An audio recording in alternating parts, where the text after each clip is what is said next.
এরে আল্লাহর ওলি হযরত জুনায়েদ বাগদাদী উনি খ্রিস্টানদের মুসলমান বড় বড় খ্রিস্টান পাদ্রীর সঙ্গে সম্পর্ক ছিল। ওনার অমুসলিমদের আরশে উনি যাইতেন। একদিন হঠাৎ করে জুনায়েদ বাগদাদী উনি কি করলেন, একটা খ্রিস্টানদের অমুসলিমদের একটা বিশাল জলসা অনুষ্ঠানে হাজির হয়ে গেলেন। জলসা অনুষ্ঠানে হাজির হয়ে গেলেন। এইবার বসে আছে ওরে মুসলমান খ্রিস্টানদের ও ইহুদিদের অমুসলিমদের বড় পণ্ডিত যিনি ছিল জুনায়েদ বাগদাদীকে দেখে প্রতিদিন উনাদেরকে কিছু ওয়াজ শোনায়, ইহুদিদের কিছু ওয়াজ শোনায়, অমুসলিমদের ওয়াজ শোনায়। ওদিন যখন জুনায়েদ বাগদাদী যখন ওই মজলিসে যা বসে আছে, এইবার সবাই বলে, গুরুজি ও গুরু, প্রতিদিন তো আমাদের দিক নির্দেশনা আলোচনা শোনান, ওজিফা দেন, আজকে কথাও বলেন না, আজকে আপনি কথাও বলেন না, নীরবতা পালন করেন, কারণ কি? বলে, তোমরা শোনো, আমি তোমাদের যাজক, তোমাদের ঠাকুর, তবে আজকের এই মজলিসে একজন মুসলমান প্রবেশ করেছে।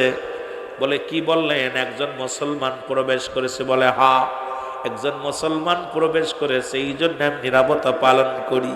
ডাকতে বলে, হুজুর, সেই মুসলমানটা আপনি দেখা দেন, আমরা তার হত্যা করব, তার দুনিয়া থেকে বিদায় করে দিব। আমাদের মজলিসে মুসলমান ডাকবে, এটা মেনে নেওয়া যায় না। আমরা আমাদের যাজক, আমার ঠাকুরকে লইয়া, আপনি আমাদের গুরু, আপনাকে নিয়ে বসে আছি, এখানে কেন মুসলমান ঢুকলো? তাকে হত্যা করব। সঙ্গে সঙ্গে গুরু ডাক দেখো, খবরদার, ইনি সাধারণ কোন মুসলমান নয়, ইনি বগদাদ শহরের একজন আল্লাহর ওলি, একজন আল্লাহর মাহবুব বান্দা।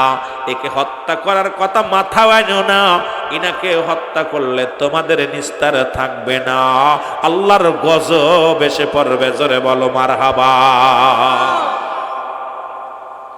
এবার সবাই লোকজনে ডাকতে বলো, হুজুর, সেই মুসলমান ব্যক্তিকে ডাকতে বলো, ওই দেখো তোমাদের মধ্যে বসে আছে জুনায়েদ বাগদাদী, আল্লাহর ওলি জুনায়েদ বাগদাদী।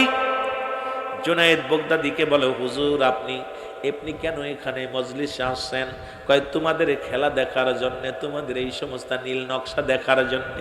আপনি যে আজকে আল্লাহ ছাড়া আপনারা সিজদা করেন অন্য প্রভু বানাইয়া, আল্লাহ ছাড়া শিরক করেন দুনিয়ার মধ্যে, আপনি গুরু, এই ধর্মের গুরু হইয়া এদের সর্বনাশ করেন, এই সমস্ত তামাশা দেখার জন্য আমি জুনায়েদ বাগদাদী আপনাদের এই মজলিসের মধ্যে আগমন করেছি। জোরে জোরে চিল্লায়া বলা যাবেন আল্লাহু আকবার। লোকজনে কয়, হুজুর, আমাদের মজলিসে বইয়া আমাদের বিরুদ্ধে কথা কয়, বলতে দাও। এবার গুরু ডাক দে, কয়, জুনায়েদ, তোমাকে আমি 3টা প্রশ্ন করব, 3টা প্রশ্নের উত্তর যদি দিতে পারো আমি মুসলমান হয়ে যাব, আমি দলবল দিয়া মুসলমান হয়ে যাব। আপনি প্রশ্ন করছেন, আমি উত্তরদাতা, আপনি প্রশ্নকারী, আমি উত্তরদাতা। কি কি প্রশ্ন করবেন বলেন? কয়, 1 নাম্বার প্রশ্ন, ভালো করে উত্তর দিবা, ভালো করে শোনো। কয়, বেহেশতের মধ্যে, ও মুসলমান শোনো, এই শুনেছি তোমাদের বেহেশতের মধ্যে অনেক খাবার আছে গো, এই ফলমূল বড় নিয়ামত আছে, এগুলো খাইলে নাকি খাইলে প্রস্রাব পায়খানা হবে না? এইটা তুমি যদি উত্তর দিতে পারো, কেন হবে না?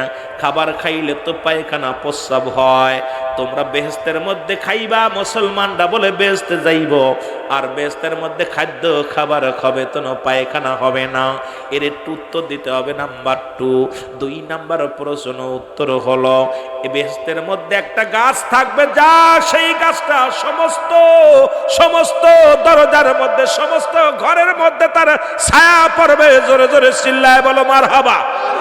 একটু মহব্বতের সঙ্গে দুরূদ শরীফ পড়েন, আল্লাহুম্মা।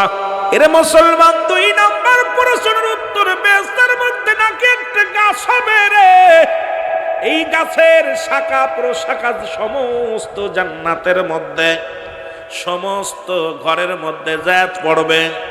এটা কেমনে সম্ভব? গাছ হলো একটা, সমস্ত জান্নাতের ঘরে ঘরে যা, সেইটা কি হবে, যা ছায়া দিবে, এটা কেমনে সম্ভব?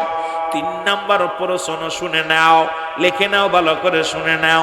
3 নাম্বার প্রশ্ন হলো ভাই জুনায়েদ বাগদাদি শোনো, 3 নাম্বার প্রশ্ন হলো ওই জান্নাতি খাবার খায়া বোঝে স্বাদ মিটবে না, কি বলে তৃপ্তি মিটবে না, যত খাবে তত তৃপ্তি মিটবে না।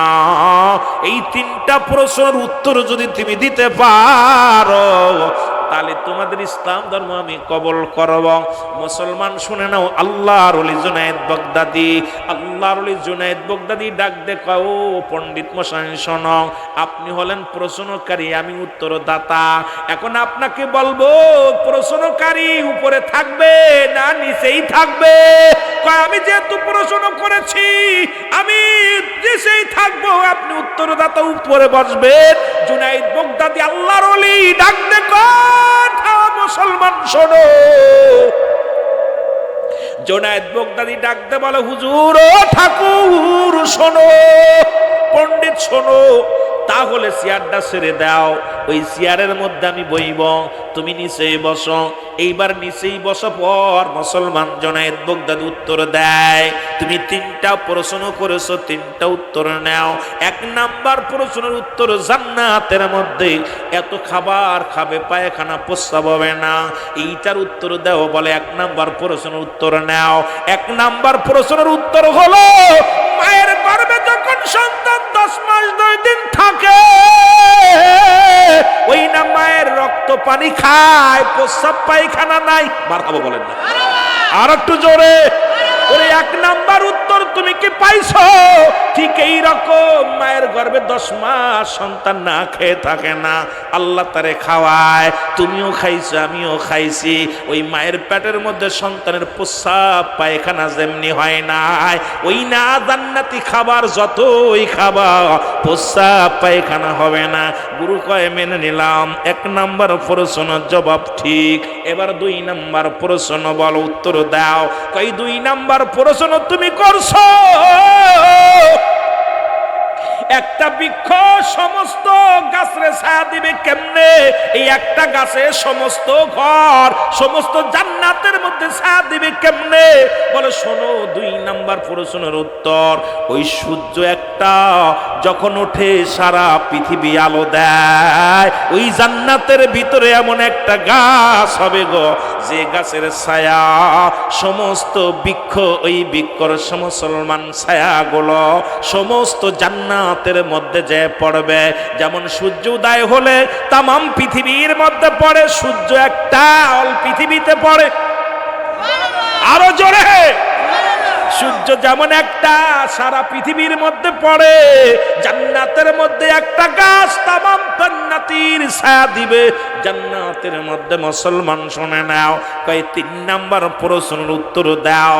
3 নাম্বার প্রশ্ন তুমি বললা জান্নাতি খাবার খেয়ে কখনো তৃপ্তি পাবা, তৃপ্তি মিটবে না। কই ঠিকই বলেছো, এই পৃথিবীর মধ্যে আল্লাহর কোরআন যত পড়বে ততই মজা লাগবে, পড়ে শেষেই তৃপ্তি মিটবে না। এই আল্লাহর কোরআন এই পৃথিবীর মধ্যে আমার আল্লাহ যে কোরআন পাঠিয়েছে গো, এই কোরআন যত পড়বে ততই মজা পাবে, যত পড়বে ততই মজা পাবে, এর মজা শেষ হবে না। তদ্রূপ জান্নাতি নিয়ামত খাইবা, যতই খাইবা কয় হাকা যা অনেক অনেক খাইবা, এটা তৃপ্তি মিটবো না, প্রাণ ভরবে না। জোরে জোরে চিল্লায়া বলা যাবে না মারহাবা। পণ্ডিত কয় তোমার 3টা প্রশ্নের উত্তর ঠিক আছে। এবার আল্লাহর ওলি জুনায়েদ বাগদাদি বলে, পণ্ডিত আমি তোমাকে একটা প্রশ্ন করব, উত্তর যদি দিতে না পারো উত্তর দিতে হবে। লোকজন বলে, হুজুর আপনি আমাদের পণ্ডিত, আপনি 3টা প্রশ্ন করছেন, জুনায়েদ উত্তর দিছে, আর একটা প্রশ্ন আপনি কেন নিবেন না? উত্তর দেন, তাড়াতাড়ি দেন। কয় প্রশ্ন করো। কয় আপনি বলেন পণ্ডিত সাহেব, জান্নাতের গায়ের মধ্যে, ওই জান্নাতের দরজার মধ্যে কি লেখা আছে? জোরে জোরে চিল্লায় বলা যাবে না মারহাবা।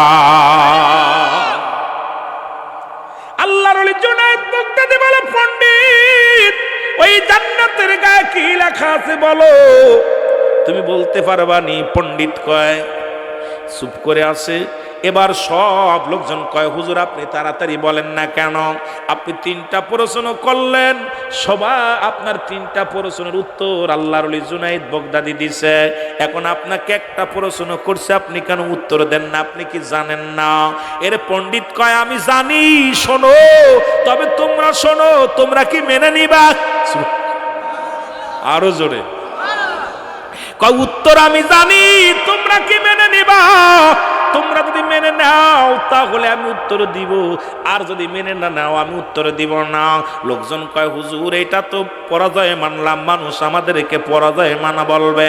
আপনি ঠাকুর মশাই, পণ্ডিত মশাই, এখন যদি আপনি উত্তর দিতে না পারেন আমাদের মাথা কাটা পড়ে যাবে, আমাদের লজ্জা দিয়েন না, আপনি তাড়াতাড়ি উত্তর দেন, আমরা মেনে নিব।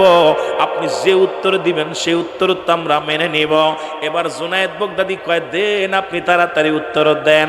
পণ্ডিত কয়, তাহলে সবাই আমার সাথে পড়ো, কি লেখা আছে শুনে নাও। লা ইলাহা ইল্লাল্লাহু মুহাম্মাদুর। এর জুনায়েদ বাগদাদি কয়, পণ্ডিত তোমার প্রশ্নের জবাব ঠিক। এবার জনগণ যারা ছিল সবাই কালেমা পড়ে নিছে, সঙ্গে সঙ্গে পণ্ডিত সহ মুসলমান হাজার হাজার মুসল্লি, হাজার হাজার অমুসলিমেরা কালেমার মালা পড়ে মুসলমান হয়ে গেছে। জোরে বলেন মারহাবা। এইরকম আল্লাহর ওলিরা দুনিয়ার মধ্যে যারা আছে, এরা জগৎ বিখ্যাত আল্লাহর ওলিগণ যারা সেই সাধনা করেছে, কাদা ফরিদপুর এইরকম সাধনা করিয়া এই আট্টসির জমিনে, যেখানে হিন্দুর গা, হিন্দু পাড়া, যে জমিনের মধ্যে আইয়া যেখানে কোনো নামাজি মানুষ ছিল না, যেখানে কোনো মুসলমান এবার কোনো কুরবানি হতো না, নামাজ হতো না, রোজা হতো না, সেই জমিনের মধ্যে আমার দয়াল পীর খাজা ফরিদপুরি আল্লাহর গুণকীর্তন, মদিনাওয়ালার প্রেমের বাজনা বাজাইয়া গোটা বিশ্বকে পাগল করেছে, গোটা বিশ্বকে পাগল বানাইছে। দিন কাউকে জোর কোনোদিন তাগিদ দেন নাই, কোনোদিন আপনাদের এই কোথায় নরসন্দী আসেন নাই, আমার পীর কোনোদিন নরসন্দির জমিনে আসে নাই। এমন ফুল, এমন এমন সুগন্ধি হইয়া রব্বুল আলামিন এমন সুগন্ধি বানাইয়া এই পৃথিবীর মধ্যে পাঠাইলেন, যার ঘিরান নেওয়ার জন্যে আবাল বৃদ্ধ ফকির দরবেশ সবাই, পাগল পারাপার নারী পুরুষ সবাই পঙ্গল বলের মতো ছুটে যায় দরবার শরীফে। জোরে জোরে বলেন ঠিক কি না? আর একটু জোরে জোরে চিল্লায় বলেন না মারহাবা। এই জন্য বাবা তাসব বুঝতে হবে, জ্ঞান অর্জন করতে হবে। আল্লাহর ওলিগণ, যে জন্য বলতেছিলাম কথাটা, নবীদের দরজা বন্ধ, ওলিদের দরজা খোলা। ওলিদের নবীদের দরজা বন্ধ, তওবার দরজা খোলা। এই তওবার দরজা পর্যন্ত পৌঁছাতে হলে কামেলে মুকাম্মেল লাগবে। সেই কামেলে মুকাম্মেল কারা? তাদের কাছে যাইতে হবে, যাদের কাছে গেলে আল্লাহ পাওয়া যায়, রাসূল পাওয়া যায়, যাদের কদমে গেলে মদিনাওয়ালার ভালোবাসা পাওয়া যায়, যাদের কদমে গেলে মুসলমান কলবের মধ্যে জিকির জারি হয়ে যায়, যাদের কদমে গেলে দুনিয়ার চিন্তা থাকে না, যাদের কদমে গেলে আহার নিদ্রা ভুলে যায়, যার কদমে গেলে আল্লাহ প্রদত্ত জ্ঞান অর্জন করা যায়, সেই কদম হলো জামানার মাকামেল খাজা বাবা সিদ আল্লামা ফরিদপুরি। জোরে বলেন ঠিক কিনা? গাউসুল আজম ফরিদপুরি, গাউসুল আজম তুমি আউলিয়ার সরদার, তোমাকে দিয়াছেন আল্লাহ রহমত। আরো জোরে বলেন, তোমাকে দিয়াছেন আল্লাহ। গাউসুল আজম ফরিদপুরি, গাউসুল আজম তুমি আউলিয়ার সরদার, তোমাকে দিয়াছেন আল্লাহ। বাবা এই নরসিংদী জেলার জাকের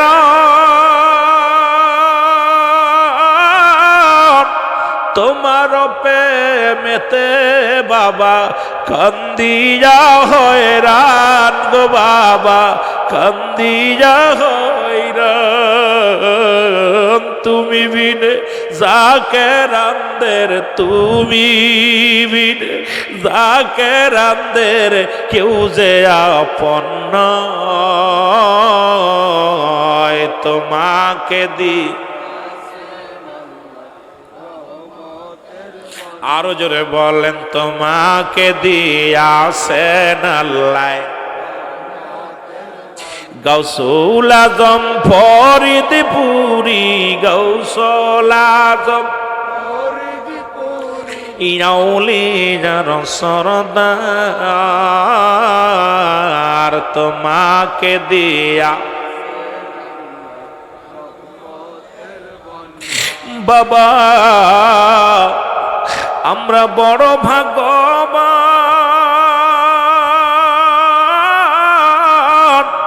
পাইলাম আমরা যুগ শ্রেষ্ঠ কামেলের সন্তান গো বাবা, কামে বাবা আমরা বড় ভাগ্যবান, পাইলাম আমরা যুগ শ্রেষ্ঠ কামেলের সন্তান গো বাবা, কান্দে তোর জাকের ভাই বোন, কান্দে বসে জাকের ভাই বোন, দেখা দেওয়া। ইমাম আহমদ ইবনে হাম্বল মসজিদের মধ্যে তাসবিহ পড়া শুরু করলো। যেমন জাকের ভাইরা সব মুসল্লি বাইর হয়ে যায় মসজিদ থেকে, আমার কেবলা জানের নির্দেশ আছে 500 বার দুরূদ শরীফ না পড়ে বিছনায় যাবা না বাবা, তোমার মৃত্যুর আগে মদিনাওয়ালার দিদার হয়ে যাইব। যদি তোমার স্বপ্নে যুগে দিদার না হয়, মরণের আগে একদিন দিদার অবশ্যই মদিনাওয়ালার হইব। জোরে বলেন মারহাবা। এর কামেলে মুকাম্মেল দেখেন পৌঁছাইছে কোথায়। এ বাবারা গভীর মনোযোগ। এই শরীয়তের আলেম শরীয়ত দিয়া বাছাই বাছাই যাচাই বাছাই করতে গেলে এই তরিকাতের লাইনে হাঁটা সম্ভব নয়। 4টা খানদানে ভরপুর করো, শরীয়ত, তরিকত, হাকিকত, মারেফাত। মারাবা বলেন না, আর একটু জোরে দেখেন। নবী পর্যন্ত পৌঁছানোর ঠিকানা আমার পীর কেবলাদান বলছে বাবা, 500 যখন ঈশান নামাজ আদায় করে 500 বার দুরূদ শরীফ পড়িয়া নজরানা দিবেন মদিনাওয়ালারে। আছে কিনা? এ জাকের বেরা বলেন আছে কিনা? বাবা মৃত্যুর আগে নবীজির সঙ্গে দিদার হয়ে যাবে। স্বপ্নে যুগে আইয়া নবীজি ডাক দে বলবে, অমুক রে সারা জীবন আমার দুরূদ পড়ছি। নবী দেখার ঠিকানা কেমনে করে জানায় দেয় আমার বাবা? বলে বাবা যদি দুনিয়ার মধ্যে দেখাও যদি না হয়, মরণের আগে হবে। মরণের আগে ওই আগ মুহূর্তে মদিনাওয়ালা আপনার সামনে হাজির হয়ে যাবে। জোরে জোরে চিল্লায় বলা যাবে না মারহাবা? আর একটু জোরে জোরে চিল্লায় বলা যাবে না আল্লাহু আকবার। ইমাম আহমদ ইবনে হাম্বল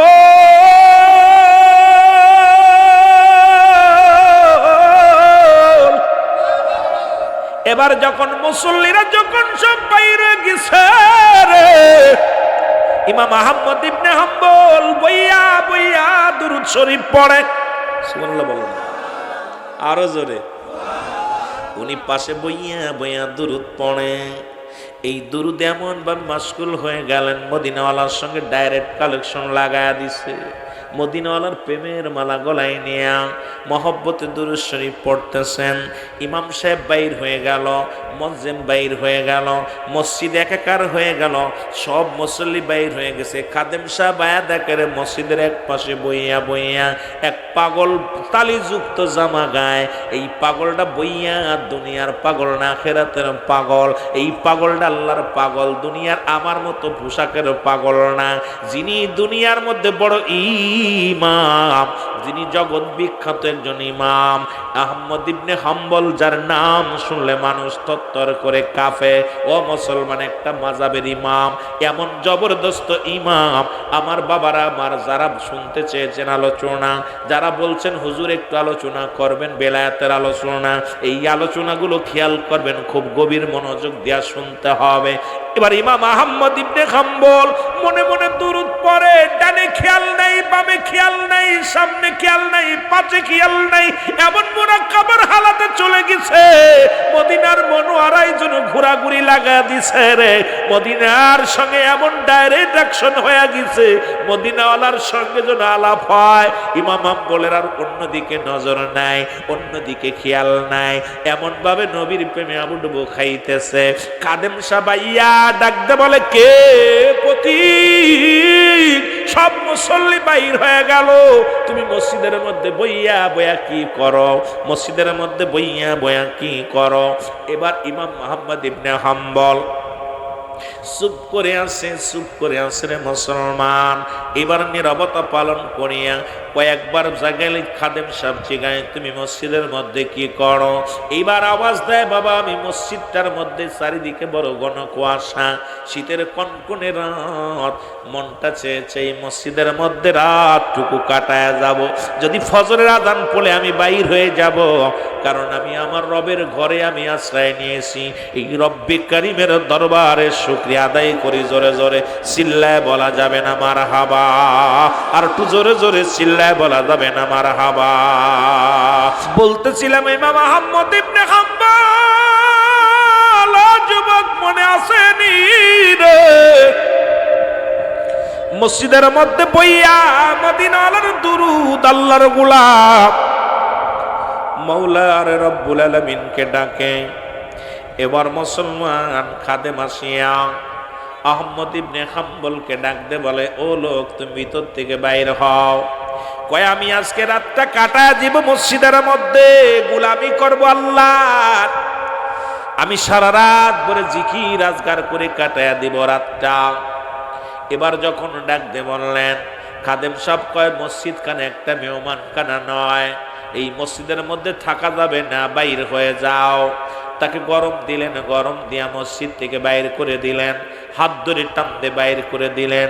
ইমাম আহমদ ইবনে হাম্বল উনি মসজিদের দরজায় দাঁড়ায়া চোখের পানি ছেড়ে কান্দের বলে, আল্লাহ তোমার ঘরের মধ্যে আমার জায়গা হলো না, তোমার এই জমিনের মধ্যে আমি গোলামি করি। রব্বুল আলামিন এই দুনিয়ার মধ্যে বেইজ্জতি যত পারবা করো, যা করবা করো, ওই হাসরের ময়দান, ওই মুসিবতের ময়দানে আমাকে তুমি বেইজ্জতি করো না রে আল্লাহ। জোরে জোরে চিল্লায়া বলা যাবে না মারহাবা। আহমদ ইবনে হাম্বল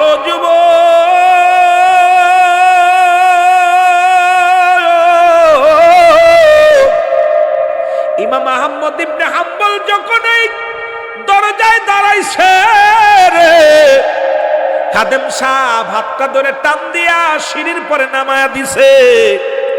সিঁড়ির পরে বইয়া ইমাম আহমদ ইবনে হাম্বল ডাক দেখ, আল্লাহ আমাকে দেখা দুনিয়ার মানুষ, কিন্তু আমারে তো সবাই সেলুট দেয়, মহল্লার মানুষ সেলুট দেয়, আজকে 22টা কালিযুক্ত কাপড় গায়ে, আমার কি পরিচয় দিব? দেখি পরিচয় পাইলেই তো সবাই সেলুট দিবে, পরিচয় পাইলেই তো আমার সম্মান করবে।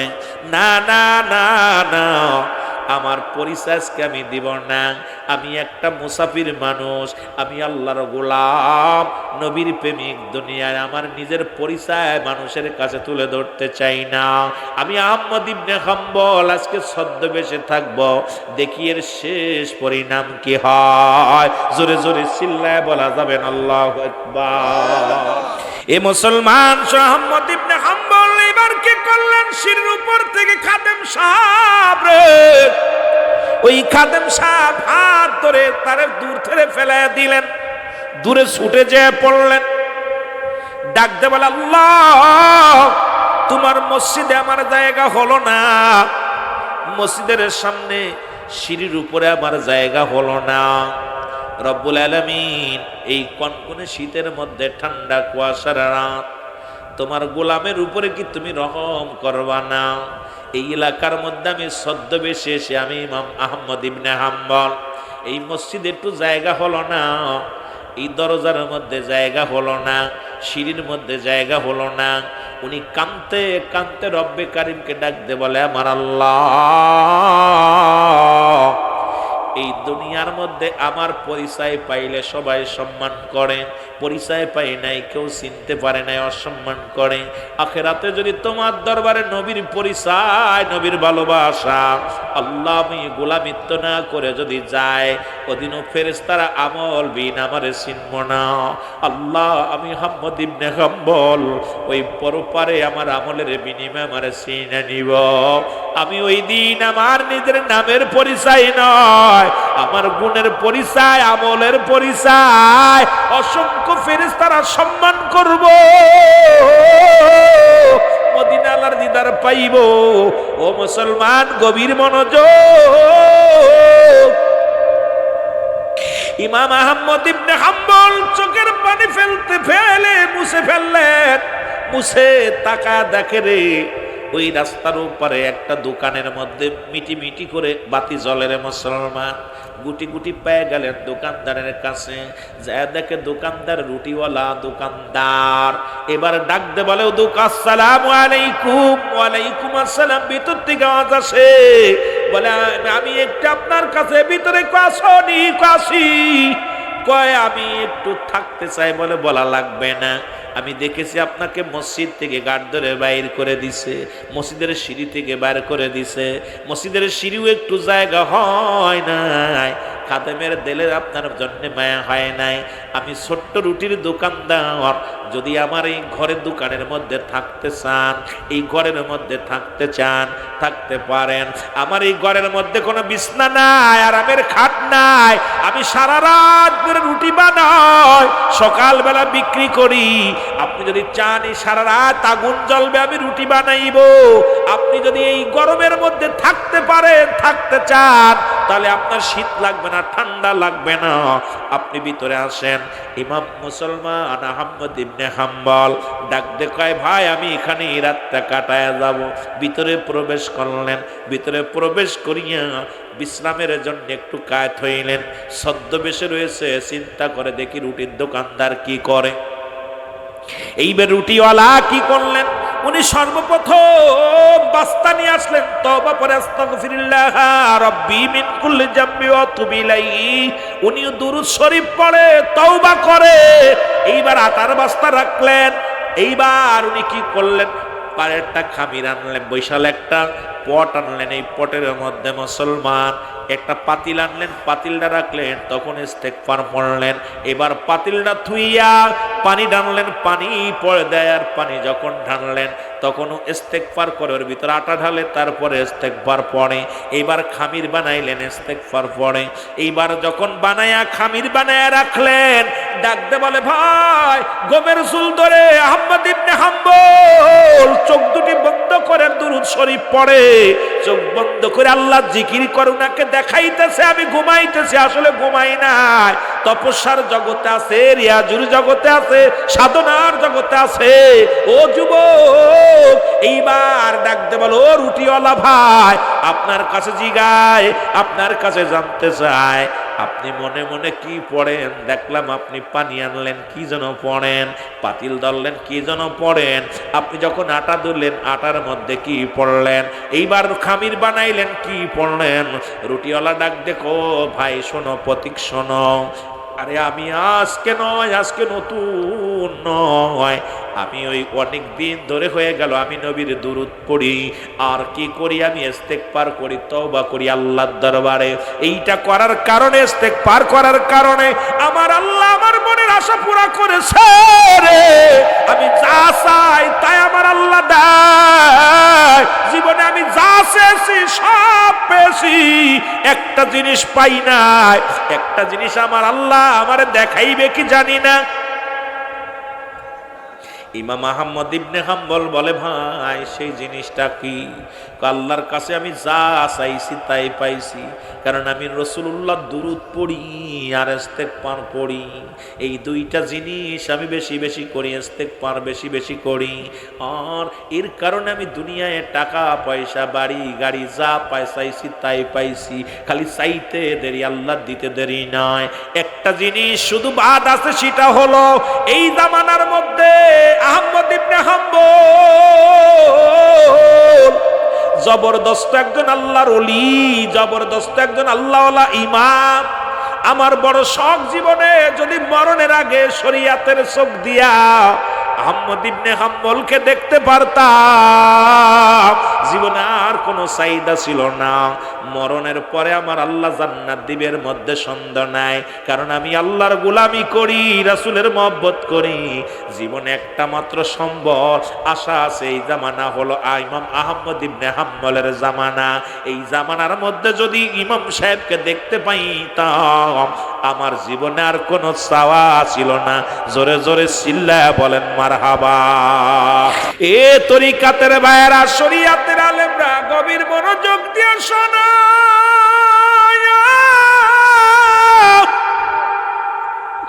ওরে ইমাম আহমদ ইবনে হাম্বল চোখের পানি ছেড়ে দর দর করে পানি ছেড়ে দিয়ে কান্দার বলে, রব্বি কারীম, এখন আমি বুঝতে পেরেছি আমি পাগলের সনে কেন এইরকম ব্যবহার হলো।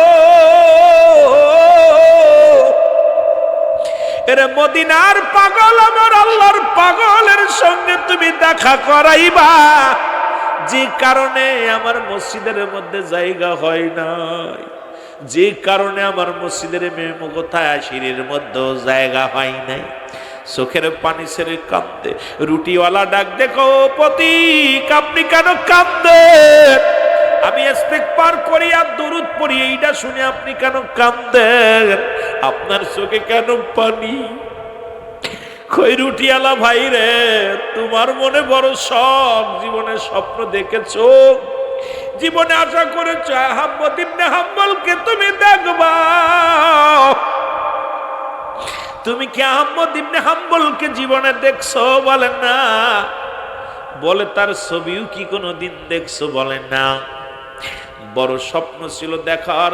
উনি এক শহরে বাস করে, আমি এক শহরে। জীবনে আমি ওই শহরে যাইতে পারবো না, উনিও আমার শহরে আসবে না। কেমনে দেখা হবে রে? জীবনে তো সব আশা পুরা হলো, উনার দেখা স্বপ্ন আমার পুরা হলো না। ইমাম আহমদ ইবনে হাম্বল বুকের সঙ্গে টানতে ধরে ডাকতে বলে, রুটিয়ালি ভাই শোনো, তোমার দুরুদের এত দাম, তোমার তওবার এত দাম, তোমার ইস্তেগফারের এত দাম। তাকায়া দেখো, ভালো করে তাকায়া দেখো, তোমার রুটির দোকানদারের ভিতরে, তোমার দোকানের ভিতরে ইমাম আহমদ ইবনে হাম্বলকে আল্লাহ হাজির করে দিছে। জোরে বলেন মারহাবা। আর একটু জোরে জোরে চিল্লায় বলা যাবে না মারহাবা? রুটিওয়ালি আহমদ ইবনে হাম্বলকে প্রাণ ভরে দেখে নিলেন। আর দেখা পর অনুশোচনায় প্রাণ ভরে কান্দার বলে, ভাই আমি আপনারে চিনতে পারি নাই, আমি জানি আপনার নাম শুনলে এলাকার রাজা, মন্ত্রী, এমপি, মন্ত্রী যারা আছে সবাই কাতারবন্দি হয়ে দাঁড়ায়। আপনি যে রাস্তা দিয়ে যান সেই রাস্তায় সবাই অপেক্ষা করে। আপনি ছদ্মবেশে আসছেন, কয়ে আমি আসি না, আমার আল্লাহ আনছে। কারণ তোমার এই ওজিফার এত দাম, তুমি ওজিফা করে আমি আহমদ ইবনে হাম্বলকে তোমার ঘরের মধ্যে হাজিরি করেছ। এই ক্ষমতা তোমার ওজিফার, এই ক্ষমতা তোমার ইস্তেগফারের, এর এত দাম, এটা ছাড়বা না, এটা ছাড়বা না। আমি ইমাম আহমদ ইবনে হাম্বল নয়, তোমার ঘরের মধ্যে তোমার মরণের আগে মদিনাওয়ালার সাক্ষাৎ হয়ে যাবে। জোরে বলেন মারহাবা। আর একটু জোরে জোরে চিল্লায় বলো মারহাবা। বলতেছিলাম আনাল হক মনসুর হাল্লাস, ওকে শরীয়তের আলেমরা ফয়সালা দিল। কি ফয়সালা? যে উনি শিরক করেছে। আমাদের দেশে খালি কয় বেদাত, শিরক আর নাজায়েজ। কিন্তু মনসুরের জায়গায়, মনসুর তুমি আল্লাহর সঙ্গে শিরক করো, তুমি নিজের খোদা বলে ডাকো। মনসুর কয় নো, আমি নিজের খোদা বলি না। লোকজন কয় বলো তুমি আনাল হক, নিজের খোদা দাবি করো, আবার কও শিরক করো না। খোদা কয়জন? কয়েকজন। মনসুরের জায়গায়, মনসুর রে তোরা কয় রব কয়জন? কয় এক। মনসুর কি কয়? আরো জোরে বলেন কয়জন? মনসুর কয়লা ইলা নাই কোন ইলা ইল্লাল্লাহু এক আল্লাহ ছাড়া। মনসুর বলে নাই যে আল্লাহ ছাড়া আল্লাহ আরো আছে, মনসুর নিজেও বলে নাই। মনসুর আল্লাহ কয় লা ইলাহা নাই, কোন ইলা ইল্লাল্লাহু এক আল্লাহ ছাড়া, আল্লাহর প্রেরিত রাসূল মুহাম্মদুর রাসূলুল্লাহ সাল্লাল্লাহু আলাইহি ওয়াসাল্লাম। এবার মনসুরকে জিগায়, মনসুর রে তুমি তো শিরক করো, শিরকি গুনাহ, বড় গুনাহ, আল্লাহর সঙ্গে শরীক করেছো। কারণ নিজেকে তুমি খোদা বলে দাবি করো, কি নিজেকে তুমি নিজের রব বলে দাবি করো। মনসুর কয় না, আমি খোদা না, আমি খোদা না। উনি ডাকান আল্লাহ কানাল হক কানাল হক, আল্লাহ আল্লাহ আল্লাহ। কেবলাদান হুজুর বলছে, বাবা মানবদের বাম দুধের নিচে একটা হাড়, হাড় নিচে একটা গোস্ত, এই গোস্তর নাম আরবিতে বলে কলব, ইংলিশে বলে হার্ট, বাংলায় বলে হৃৎপিণ্ড। এটা যাদের পবিত্র দেহ, রাজ্য পবিত্র, এই রাজ্যটা, এই গোস্তটুক যদি একবার কোনো ব্যক্তি মুসলমান জিন্দা করতে পারে, সমস্ত দেহ রাজ্য জিন্দা হয়ে যাবে। জোরে বলেন মারহাবা। এই জায়গাটা পরিষ্কার, দেহ রাজ্য পরিষ্কার, সুবহানাল্লাহ বলেন না। এই জায়গাটা পরিষ্কার, দেহ রাজ্য পরিষ্কার। এই দুনিয়ার মধ্যে গিয়ে ছোট্ট একটা গোস্ত, এটা পবিত্র করা কঠিন বিষয়। এই নফসে আম্মারা, এটাও কন্ট্রোল করা বড় কঠিন ব্যাপার। কারণ নফসে আম্মারাকে কন্ট্রোল করে, নফসের দরজাকে দমন করে, এই নফসে কারে বন্ধ করে যদি রব্বে কারিমকে খোঁজা যায়, আর ওই কলব নামের জিন্দা করা যায়, ওই হাড়টারে যদি জিন্দা করা যায়, সমস্ত দেহরাজ্য পূর্ণিমা চাঁদের মতো পরিষ্কার হয়ে যাবে আপনার আমার সামনে। এই জন্য মহান ওলি খাজা বাবা ফরিদপুরি কলবের সবক দিছে। কলবটা, ওই কলব নামে মানুষের হৃদয়াত্মার মধ্যে ময়লা ঢুকে গেছে, এটা যদি পরিষ্কার না করা যায়, দেহ রাজ্যের মধ্যে উপরে সাবান ঘষে লাভ নাই, ভিতরে ময়লা, ও যে ময়লা ঢুকে গেছে, এই ময়লাটা আগে জামানার মহাকামেল পরিষ্কার করছে। জোরে বলেন ঠিক কিনা। এবার মুসলমান মনসুর হাল্লাজকে জিগায়, ও মনসুর, যদি তুমি শিরকি না করবা, নিজের খোদা বলে কেন দাবি করো? নো, আমি নো খোদাকে ডাকি, খোদারে দাবি করি নাই, খোদা বলে দাবি করি নাই। তুমিও যেমনি আমিও তেমনি, সমস্ত কুল কায়নাতের রব হলো আমার আল্লাহ, তামাম পৃথিবীর মালিক হলো আমার আল্লাহ। তোমরা আমারে ভুল বোঝো, আমিও আল্লাহর গোলাম, তুমিও আল্লাহর গোলাম। মনসুর এবার বন্ধ, ঠোঁট বন্ধ, ডাক দেয় আনাল হক আনাল হক আনাল হক, আমি আল্লাহ আমি আল্লাহ।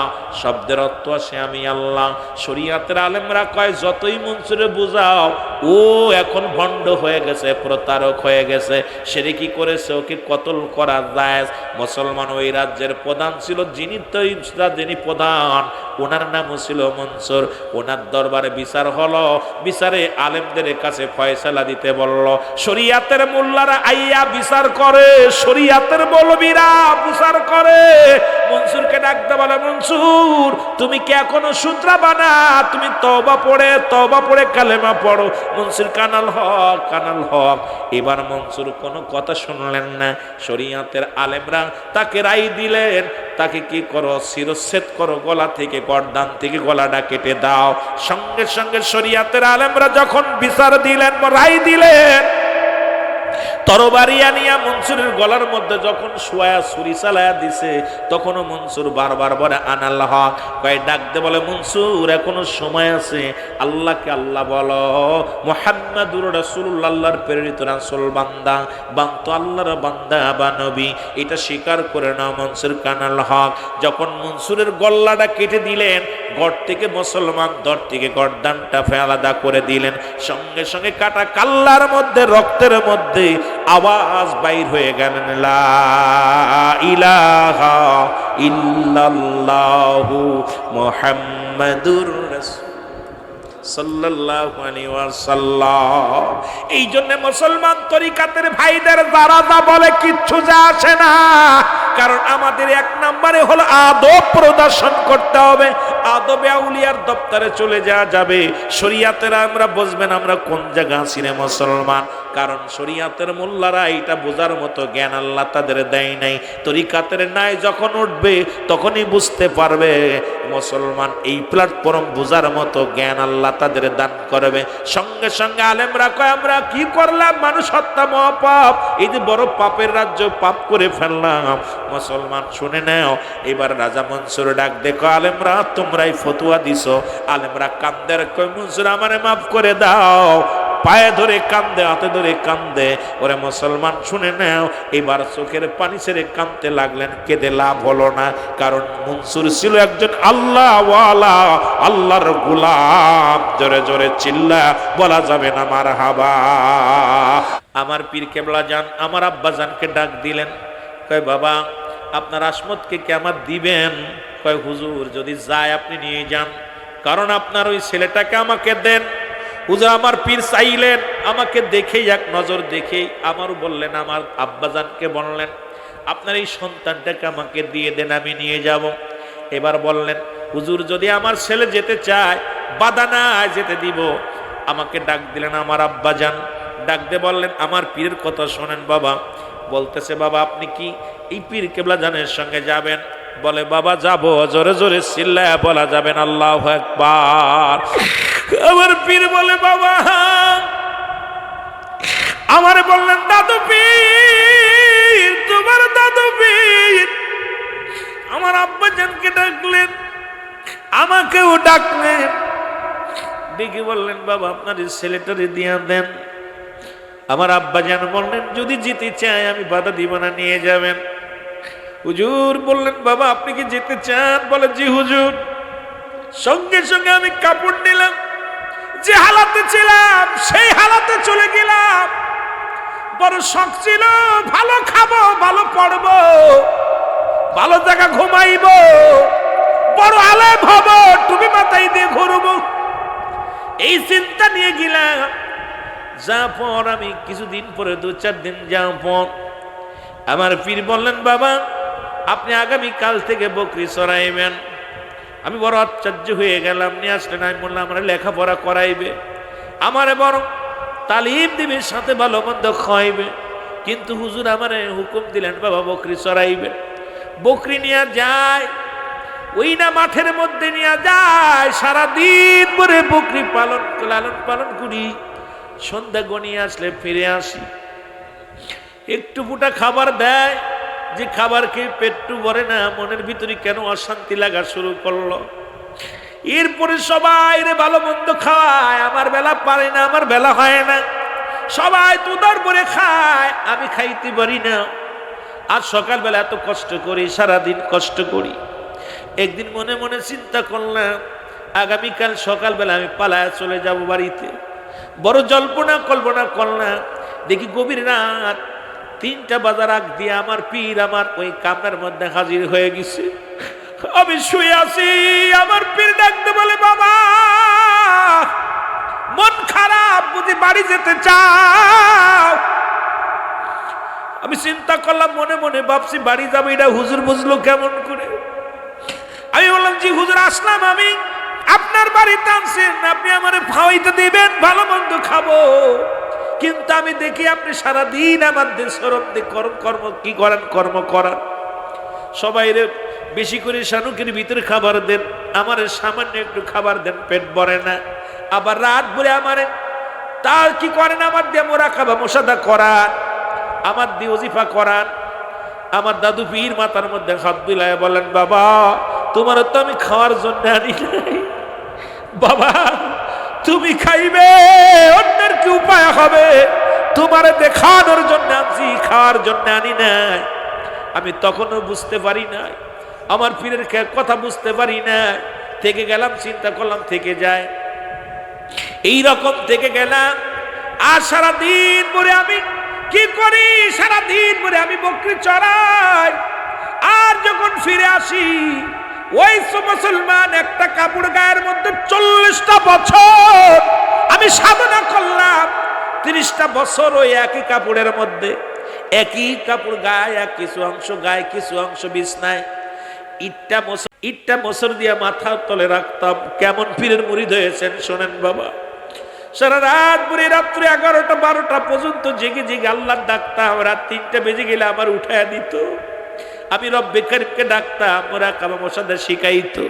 এইরকম আমার চলে গেল সাধনার জগতে। আমি যখন হঠাৎ করে একদিন, অনেকের মধ্যে বিস্তারিত আলোচনা আছে বাবা, বলতে গেলে আরো সময় লাগবে, লম্বা আলোচনা, প্রায় 1.5 থেকে 2 ঘন্টা লেগে যাবে।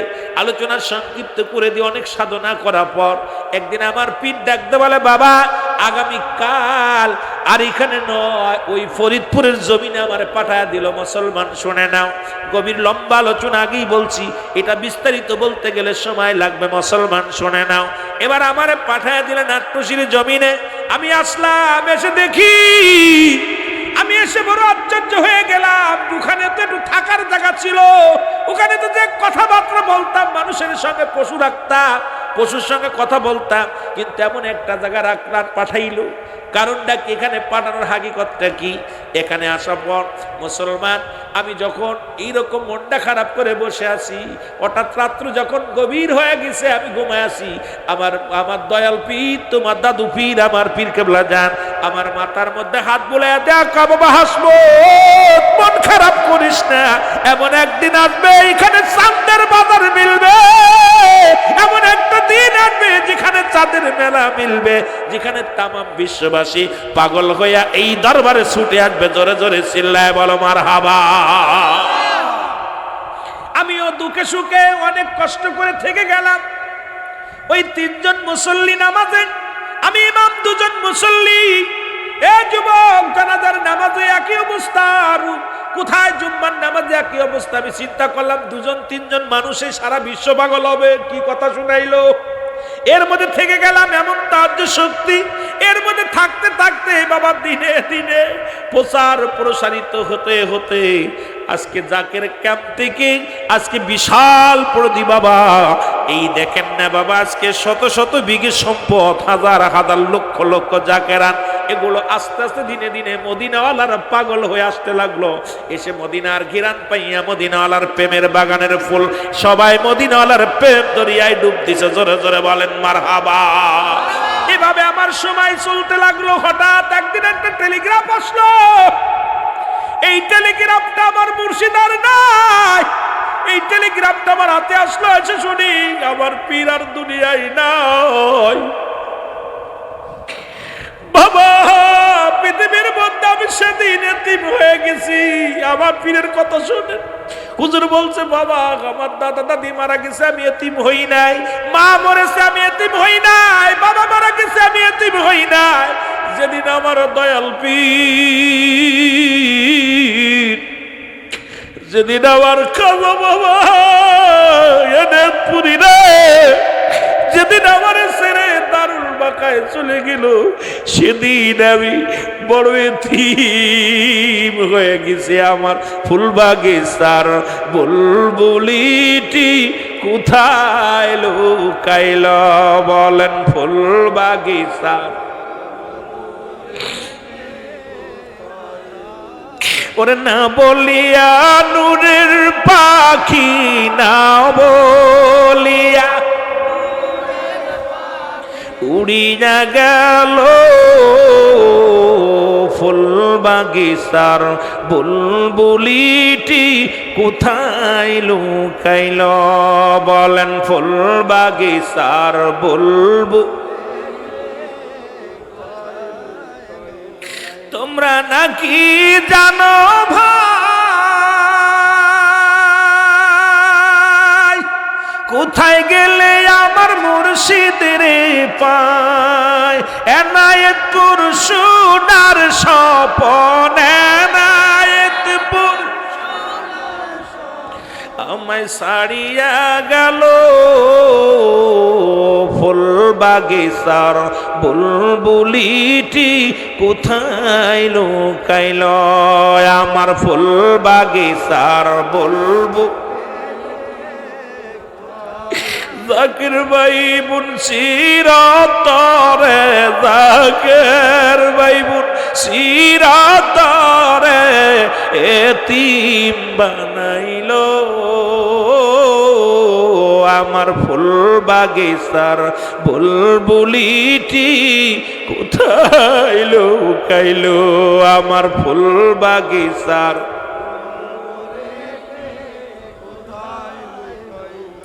হুজুর বলে বাবা আমি এমন এতিম হয়ে গেলাম, পৃথিবীর মধ্যে আমি কি যেন কি হারিয়ে ফেললাম, সব আমার খানা বন্ধ হয়ে গেল, আমিও খানা ছেড়ে দিলাম। খুব খেয়াল বাবা, আমি খানা ছেড়ে দিলাম, চিন্তা করলাম মুর্শিদ যেহেতু নাই আমিও থাকবো না।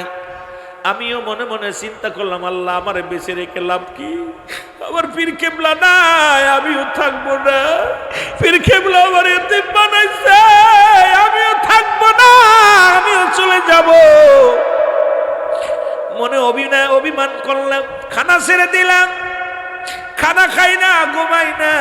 40টা দিন পার হয়ে গেল, এই 40 দিনে আমি খানা খাই নাই বাবা। 40টা দিন শুধু একটু পানি, দুই একটা ফল, এটা খেয়ে আসি। তোমার আম্মা জান কত চেষ্টা করেছে খাওয়ানোর জন্য। আমি যখন খানা আসতো আমার মুর্শিদের কথা মনে আসতো, যখন আমার সামনে খানা পানি আনতো আমার ভিতরে যাইতো না। আমার দয়াল রে হারায়া, আমার পীরকে হারায় আমার কিছু ভালো লাগে না, দুনিয়ার ঘুম ভালো লাগে না, আহার ভালো লাগে না, নিদ্রা ভালো লাগে না। এইরকম 40 পালন করার জন্য আমি যখন গেলাম, আমাকে যখন 40 পালন করার জন্য তোমার দাদু পীর আমার পীর কেবলা জানের পালন করার জন্য এনায়তপুরের দিকে রওনা দিলাম। এই নৌকার মধ্যে উঠলাম, আমাকে উঠানো হলো, তোমার আম্মা জানের ঘাড়ে হাত দিয়ে আমি উঠলাম। উঠার পর নৌকার মধ্যে যখন গেলাম হঠাৎ করে আমি বেহুশ হয়ে গেলাম, কারণ ওই 40টা দিন খানা খাই না, আমি অসুস্থ, বেহুশ হয়ে গেলাম। তোমার আম্মা জানের উড়তের পর মাথা দিয়ে শুয়ে পড়লাম, বেহুশ হয়ে গেলাম। নৌকা ছেড়ে দিল, ওই সাগরের মধ্যে যখন নৌকা যায়, নদীর মধ্যে যখন নৌকা ছেড়ে দিল, আমিও নৌকার মধ্যে আছি। খোদার কসম, খোদার কসম, তোমার দাদু পীর আমার পীর কেবলা জান নৌকার মধ্যে হাজির হইয়া আমার মাথার মধ্যে হাত বোলার কয় বাবা হাসমত রে, নিজেরে কি মনে করো, নিজেরে বুঝি পণ্ডিত মনে করো? তুমি যদি না খায়া তোমার জীবনটারে শেষ করে দাও, কোটি কোটি ভক্তের কি হবে, কোটি কোটি মুরিদানদের কি হবে? আমি তোমার হুকুম দিলাম বাবা, খানা খাইতে হবে, বাঁচতে হবে, তোমার জন্য নয়, তোমার মুরিদানদের জন্য। জোরে জোরে বলো মারহাবা মুর্শিদ আমার পাগল নাই, সে আমাকে বুঝাইয়া দিবে রে, আমাকে শিখাইয়া। মুর্শিদ আমার পাগল বানাইছে, বল মুর্শিদ আমার